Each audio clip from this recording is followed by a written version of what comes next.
کوئی آپ سے ملا، آپ کی نگاہیں اس کی نگاہیں آپ کے چہرے انور پر پڑی اور آپ نے اس کو دیکھا اور آپ کے لبوں کے دریچے کھلے اور محمد الرسول اللہ کے منہ سے آپ کے دونوں لبوں کے درمیان سے جو ایک مسکراہٹ ہوتی ہے، نتیجے میں وہ آپ کا دیوانہ ہو گیا۔ سیدنا علی کہتے ہیں کہ حضور پاک کے چہرے پر ایسا رعب ہوتا تھا، مجال ہے کوئی آپ کو دیکھ سکے، لیکن اگر کوئی دیکھ لے پھر مجال ہے کہ وہ نظر ہٹا سکے، اس لیے کہ محمد کے چہرے کی مسکراہٹ ایسی جس کو ایک بار مل جائے وہ محمد کا دیوانہ ہو جائے صلی اللہ علیہ وسلم۔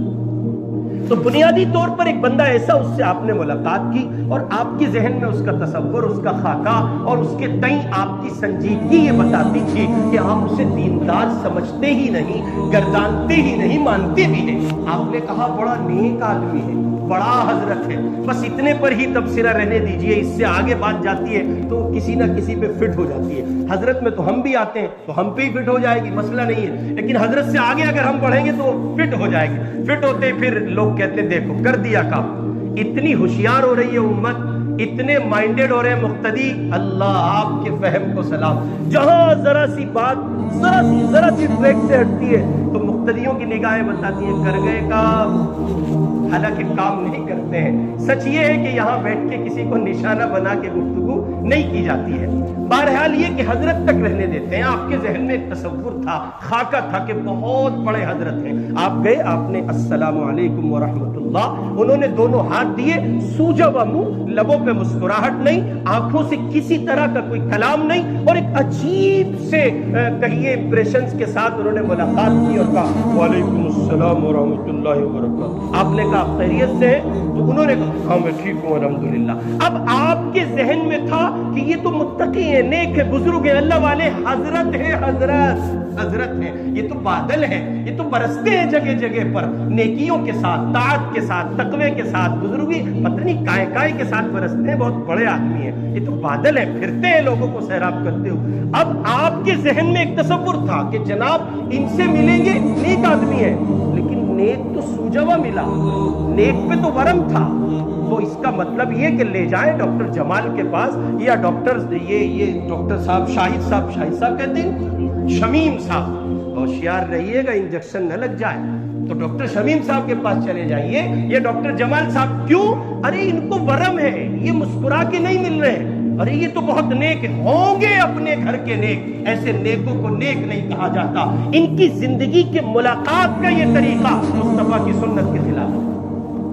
اب اس کے مقابلے آپ نے ایک آدمی کو دیکھا، دیندار نہیں ہے، دنیا دار ہے، اور دنیا داروں میں بھی پرلے درجے کا دنیا دار ہے، نماز نہیں، روزہ نہیں، زکوٰۃ نہیں، حج نہیں، اللہ کے باغیوں، نافرمانوں، سرکشوں اور بیزاروں میں اس کا شمار ہے، لیکن آپ نے جا کے ملاقات کی اور کہا السلام علیکم ورحمۃ اللہ، اس نے باہیں پھیلا دی، برچھیں کھل گئیں اور آگے بڑھ کے معانقہ کیا، مسکراتے چہرے کے ساتھ ملا۔ قرآن کہتا ہے وَلَا تُصَعِّرْ خَدَّكَ لِلنَّاسِ، قرآن کہہ رہا ہے مسکراتے چہرے کے ساتھ ملو، کیا ڈھول ڈپال کی طرح مل رہے ہو، عجیب گھسے ہوئے منہ کے ساتھ، باسی منہ کے ساتھ، ایسا لگتا ہے ناشتہ نہیں ملا، ایسا لگتا ہے بیگم سے لڑائی ہو کے گھر سے نکلے ہو، کیا ہے، کیا ٹینشن ہے، کوئی مسئلہ ہے؟ اس کنڈیشن اور کیفیت میں آپ مل رہے ہیں۔ ایک طرف یہ دیندار صاحب ہے، دیندار صاحب، یہ حضرت ہے، حضرت سڑے ہوئے منہ کے ساتھ مل رہے ہیں، ایک طرف یہ بیچارہ کہیے کہ حضرت کے بروزن کیا لے آئے،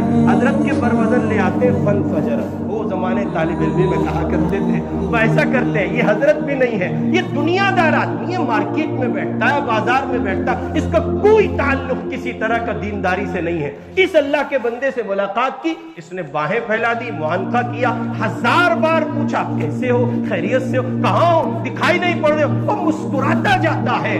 اب آپ سن لیجئے مصطفیٰ کی شریعت کی روشنی میں، بہت اچھے سے سن لیجئے یہ بات، وہ جو دیندار گھسے ہوئے سڑے ہوئے ورم کے منہ کے ساتھ مل رہا تھا، اس کا ملنا خلاف سنت ہے، اور اس دنیا دار کا باہیں پھیلا کر مسکراتے چہرے کے ساتھ ملنا مطابق سنت ہے صلی اللہ علیہ وسلم۔ اور زندگی سنت کے مطابق نماز میں مطلوب نہیں ہے، صرف پتہ چلا حضرت نے نیت باندھی اللہ اکبر، جھکے ہوئے کھڑے، کمر تو سیدھی کر لو، کمر کیوں سیدھی نہیں کر رہے ہو؟ نہیں، وہ تواضع کے ساتھ کھڑا ہونا نماز میں یہ سنت ہے. نماز میں تواضع کے ساتھ کھڑا ہونا سنت ہے، کوڑھیوں کی طرح کھڑا ہونا سنت نہیں ہے. ایسے جھکے ہوئے کھڑے، بے وقوف ہے، پاگل ہے کیا آپ بھائی؟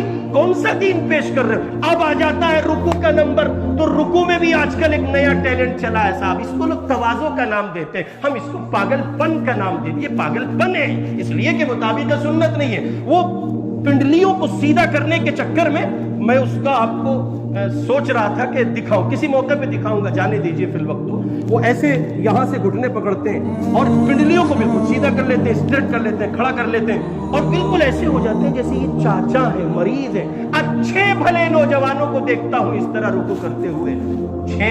علماء سے پوچھیں مطابق سنت رکوع کا طریقہ کیا ہے. جیسے آپ نے پنڈلیاں کھولی ہیں ویسے ان گھٹنوں کو پورا زور دے کر سیدھے ہو جائیے، کمر کو پورے طور پر ملا لیجئے، کمر اور آپ کا سرین، آپ کی پیٹھ برابر ہونی چاہیے. یہ کیا ہے کہ آپ ایسا لگتا ہے جیسے مریض ہے، یہ مطابق سنت نہیں ہے. اور نماز میں صرف سنت مطلوب نہیں ہے، بازار کی سنتیں بھی ضروری ہیں تاکہ بازار میں جن لوگوں سے آپ کا سابقہ پڑھنا ہے ان تک تعارف پہنچ سکے. یہ محمد الرسول اللہ صلی اللہ علیہ وسلم کے سنت کا احیاء کر رہا ہے.